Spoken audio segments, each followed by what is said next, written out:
Bonjour à tous, donc aujourd'hui je vous retrouve pour une nouvelle vidéo. Donc cette fois-ci ce sera une lecture manga. Je vais vous présenter ça tout de suite. Je crois que celui-là, ce lecture manga sera un peu moins long que d'habitude. D'abord j'ai lu donc le tome 7 et le tome 8 de Close to Heaven de Rin Mikimoto chez Pika Édition. Voilà, suite de série, franchement au top, comme d'hab. Par contre le tome 8, la fin, puisque le dernier tome de cette série ce sera le tome 9. Ça m'a pris à la gorge, hein. Franchement, émotion, j'ai trop peur de la fin. Donc voilà. Mais franchement, un gros coup de cœur pour le dessin. Ils sont tellement beaux. C'est trop joli. Vous avez une histoire une autre histoire. Donc c'est ça. Il y a à peu près une dizaine de pages. Il y a ça. Voilà, donc moi j'ai bien aimé. Hein. Donc voilà pour cette histoire, le Close to Heaven qui est juste trop bien. Espérons que ça sera un happy ending. Des happy endings on peut les avoir dans plusieurs sens, même si on a un personnage qui part. Ensuite j'ai lu le tome 8 de Shiki Love de Mitsubashi Miyuki chez Delcourt Tonkam. J'ai bien aimé, par contre celui-là je crois que c'est ce tome-ci qui m'a le plus déçu, dans le sens où on tourne en rond. Le protagoniste, le personnage féminin principal de cette histoire m'a clairement un petit peu saoulée, quoi, parce que je comprends que t'es pas du style à afficher tes sentiments, tout ça, mais à un moment donné c'est un peu saoulant. Enfin, le gars va tout le temps vers toi, toi t'es là, tu le repousses, à un moment donné, voilà quoi. Donc c'est ça qui m'a un peu saoulée dans ce tome 8 là, c'est juste que voilà, ce personnage là ne sait pas ce qu'elle veut, elle sait ce qu'elle veut, mais en fait elle ose pas montrer ses sentiments, donc c'est un petit peu chiant, quoi. Beaucoup aussi l'univers du basket qui est dans ce manga là. C'est trop marrant comment le gars il est hyper grand en plus. Oui, très grand. Un petit peu blasé de tout, mais il me fait trop rire. Donc voilà, hâte de lire le tome 9. Ensuite j'ai lu donc le tome 1 de Sister and Vampire de Akatsuki chez Pika. Donc j'ai bien aimé ce premier tome. Par contre c'est un petit peu tout répétitif à mon goût. Trop de scènes répétitives, voilà, il y a trop de scènes qui se répètent tout le temps. Et il y a toujours une sorte de justification de ce genre de comportement. Voilà, c'est un peu chiant. Mis à part ça, j'ai bien aimé les dessins.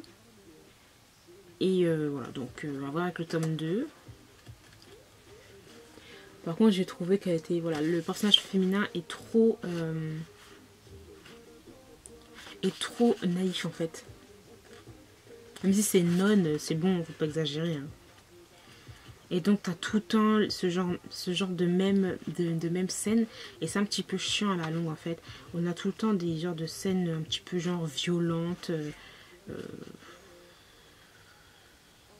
du style le vampire veut tout le temps la mordre, mais en même temps il y a un petit côté etchi et tout, qui est un petit peu saoulant pour moi. Hein. À force de lire, ça m'a un petit peu saoulée. Et j'ai bien aimé quand même. J'ai bien aimé quand même dans l'ensemble, mais mis à part ces deux petits points là, deux petits gros points, c'était un petit peu voilà quoi. Donc c'est quand même pour public averti, j'ai envie de dire. Bon, public averti, j'ai envie de dire plus de 16 ans quand même, voilà. C'est pas un shoujo mignon, tout doux quoi en gros. Ensuite, j'ai lu le tome 5 et le tome 6 de La courtisane d'Edo de Kanoko Sakurakoji chez Pika. Voilà, ces deux tomes-là, ils étaient juste génialissimes. Les deux personnages sont dans une relation un petit peu... c'est un peu, voilà, ils peuvent pas faire plus parce que c'est une courtisane et que... même si elle arrive à acheter sa liberté, elle repartira en fait dans son monde de noblesse et tout, donc on va dire que c'est plus une relation vouée à l'échec. Mais j'aime beaucoup le personnage masculin, En fait, qui lui fait pas de cadeau quand même, voilà. Il est pas genre doux non plus, et c'est pour la motiver en fait, donc c'est ce que j'aime vraiment beaucoup dans leur relation à eux deux. C'est pas niais en fait, tu vois. Il lui dit les choses cash, direct, elle peut peut-être pas le mal le prendre, mais en fait c'est bien pour elle aussi. Donc voilà, j'ai juste adoré, et il y a quand même un suspense hein, du fait que qui est l'assassin des parents de ce personnage là hein. On arrive, on arrive, on arrive. Donc voilà, c'était juste trop trop bien. Dessin toujours aussi beau, enfin voilà, j'ai juste adoré. Donc voilà, j'ai trop hâte de lire la suite. Ensuite, j'ai lu donc le tome 4 de Game entre nos corps de Mei Nishikata chez Akata. Celui-là, je l'ai adoré. Il était tellement bien. Il était, franchement, j'ai trouvé que dans ce tome-ci là, les personnages étaient assez intenses niveau sentiment, niveau comment dire ça. Ils ont des choix à faire, et c'est un choix quand même qui a brisé, qui est dur. Voilà, c'est un choix qui est dur à faire, mais c'est aussi une réalisation de certains sentiments. Donc j'aime vraiment beaucoup cette relation en fait. Voilà, c'est une relation adulte, réfléchie, ils savent où ils veulent aller, mais en même temps, voilà, il y a les sentiments qui sont là, et il y a une remise en question, et j'aime vraiment beaucoup ce manga. Voilà, donc j'essaye. Shoujo, plus adulte, plus réfléchi, voilà. Des scènes osées, hein, voilà. Hein, mais j'ai complètement adoré, c'était trop trop bien. Et toujours le personnage masculin avec son regard genre intense, qui dit voilà. Je sais pas, j'aime bien, il a un regard magnétique. Ouais, c'est un personnage de manga, mais il a un regard magnétique. Oui. Ensuite, Yaoi que j'ai lu, que j'ai adoré, gros coup de cœur, donc c'est The Story of Neverending and Happiness de Shise Ogawa. Donc en fait, c'est pas une suite, une sorte d'histoire parallèle, parce qu'en fait j'avais déjà lu, comment ça s'appelle? J'avais lu Le cœur de la méprise, qui est, j'ai envie de dire, le premier tome.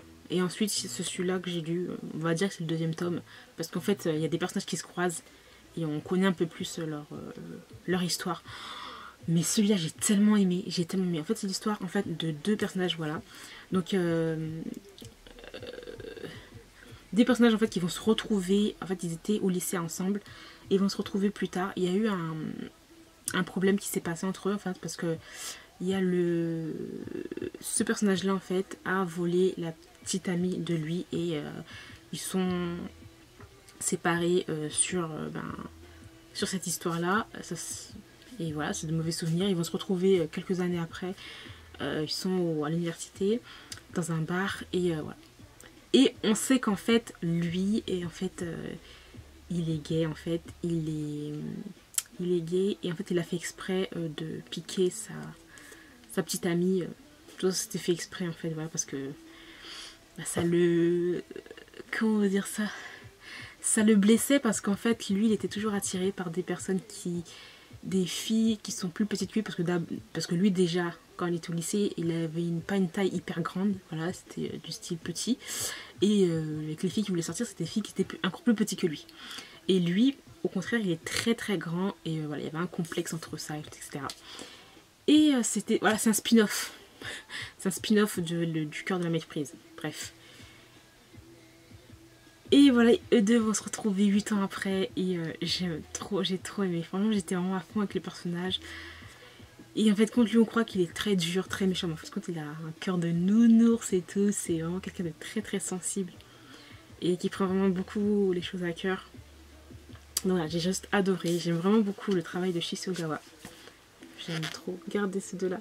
Et en fait, ils vont se retrouver, et lui, il va grandir, il aura presque la même taille que lui et tout. Et ça va un petit peu les choquer. Enfin, j'ai vraiment beaucoup aimé. Et bien sûr, dedans, on va avoir peut-être 2 chapitres, si je me souviens bien, sur les personnages du premier tome, Le cœur de la méprise. Voilà. Donc, franchement, j'ai juste kiffé à mort. Gros coup de cœur. Ensuite, j'ai lu le Yaoi. Alors là, comment ça? C'est un nom hyper long, donc Yondaime Oyamato Tatsuyuki de Scarlett Beriko. Donc première œuvre que je lis de cette mangaka là. Mais en fait je crois que j'aurais dû lire avant Minori no Te. Parce que c'est un spin-off de ça, donc moi je savais pas, donc c'est ça qui est un peu chiant avec ce genre de manga, parce qu'on ne sait pas à quoi commencer. Donc moi je crois que c'était un one shot, puis en fin de compte j'ai compris que quand je l'ai lu, j'ai senti qu'il y avait quelque chose qui manquait, une histoire, un truc qui manquait en fait, que je comprenais pas en fait. Donc voilà, Minori no Te, je l'ai acheté, c'est bon, donc je vais le lire, mais ça aurait été bien qu'on nous précise en fait qu'il faut lire ça avant de lire celui-là. Donc c'est encore une histoire de Yakuza et j'ai juste kiffé à mort. Donc c'était vraiment trop bien. Donc en fait il va y avoir lui, voilà, c'est le 4e descendant d'un clan de Yakuza. Par rapport à une déception amoureuse, déprime quoi. Et un jour il va rencontrer un gars en fait dans le parc. Et à partir de ce moment-là la relation va commencer. Mais en fait on comprend que le gars qu'il a rencontré le connaît depuis qu'ils sont plus petits, plus jeunes, et ce gars-là a aussi un passé très sombre du fait que il a dû en fait se déguiser en fille par rapport à son père, parce que son père voulait des filles, mais en même temps son père était complètement bizarre puisque il y avait de l'attouchement quoi. Et par rapport à ça, il se cache derrière des lunettes, il se cache en fait, mais c'est une personne qui a un visage assez beau et assez, je vais dire un peu féminin, voilà. Féminin, efféminé un petit peu, voilà. Et voilà, ces deux-là vont se rencontrer, ça va être une relation un petit peu non consentante au début, voilà, hein. Et par la suite, il va y avoir du sacrifice fait pour l'un, pour l'autre, des choses qui ne seront pas dites. Franchement, j'ai vraiment beaucoup aimé le style de l'auteur, les dessins aussi. Par contre, les scènes de sexe sont assez... je vais dire, hard, hein, voilà. Donc il y a certaines scènes où j'ai passé, franchement, en toute honnêteté, hein, moi, c'est pas ça qui m'intéresse dans les yaoi, hein, franchement. Donc j'ai passé, en fait. Donc ça m'intéressait pas vraiment. Je trouvais qu'il y en avait un petit peu trop. Mais c'était pas non plus... Voilà, c'était moyen. Il y avait un bon dosage, mais les scènes sont un petit peu violentes, quoi. Donc moi je lirais Minori... Comment ça s'appelle? Oh là là, j'arrive pas à dire. Minori no Te, voilà, qu'il faut que je lise parce que il y a une histoire qu'on comprend pas là-dedans. Il y a un petit blanc là qui fait que tu comprends rien. Enfin, il y a un truc, tu sens qu'il te manque un truc. Il te manque une partie de l'histoire pour que tu comprennes bien ce qui se passe, quoi, en gros. Donc voilà, j'ai trop hâte de lire. En tout cas, quand même, ça a quand même été une très bonne découverte, hein, Scarlett Beriko. Donc je vais m'acheter Jackass. Diadozi, je l'ai acheté. Jackass, il faudrait que je le lise aussi. Donc voilà. Voilà, j'ai terminé pour cette vidéo lecture manga. J'espère qu'elle vous aura plu. Je vous retrouve très bientôt dans une nouvelle vidéo. Bye.